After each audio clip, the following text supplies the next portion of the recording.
En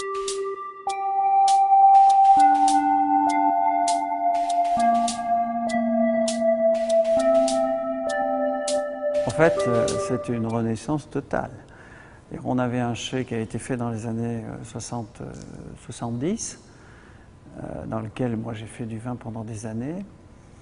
Et puis un jour, on a posé la question à nos actionnaires, on aimerait faire un nouveau chai. Donc on a refait un outil complet.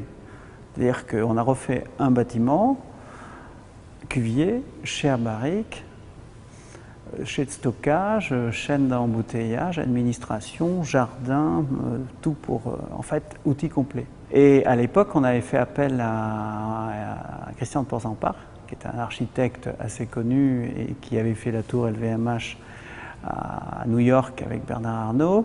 Et Christian a débarqué un jour en me disant « Pierre, mais qu'est-ce que tu veux ici ?» Ben, écoute Christian, d'abord, tu n'as jamais réalisé de chai? Il me dit non, j'ai déjà bu du cheval blanc, donc il peut déjà inspirer dans cette affaire.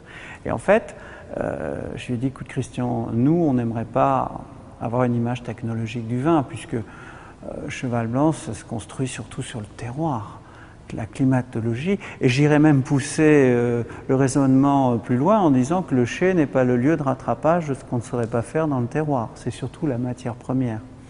Mais tout de même, le chai, alors à la limite, ça peut être pas technologique, de l'espace, comme un atelier pour faire le vin, on pourrait dire, et suffisamment d'espace pour mettre en chorégraphie ce que j'appelle l'élégance du geste, sous ce savoir-faire qui fait la grandeur de ces châteaux et qui, c'est la symbiose toujours entre la matière première, une magnifique matière première et le travail de l'homme. Le projet tourne autour du béton. Là-dessus, toute la réalisation des structures, les cuves, tout est en béton. Mais Christian de Porzampar est un habitué du béton, a démontré qu'on pouvait faire des choses très élégantes. Donc en fait, on est un peu, c'est un peu une double colline qui s'inscrit dans un paysage tout en s'intégrant, avec un jardin au-dessus et une espèce de coque très contemporaine entourant un outil de travail qui est peut-être plus 19e, je dirais, puisqu'on n'a pas trop changé les choses dans les recettes de cuisine.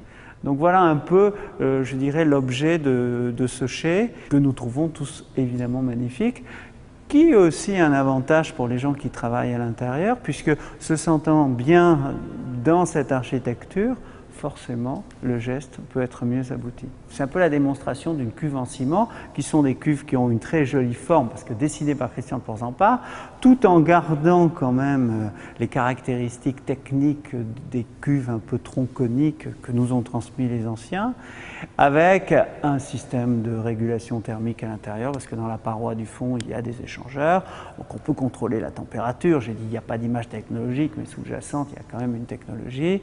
Après, les revêtements sont naturels, juste un affranchissement des cuves avec de l'eau d'acide tartrique qui permet de séparer avec une couche de tartre la partie vin et le ciment. C'est des cuves qui marchent très bien. Moi, j'adore vinifier dans des cuves ciment. Et pour garder du vin, non, c'est pas forcément idéal. On a quelques casseroles en inox dans les petites boîtes qui sont derrière. Mais par contre, pour vinifier, il y a une bonne inertie de température. Il n'y a pas trop de mouvement, je dirais, électrique, qu'on appelle l'entropie d'un système, ça sédimente bien. Le cuvier ciment, pour moi, est un cuvier idéal.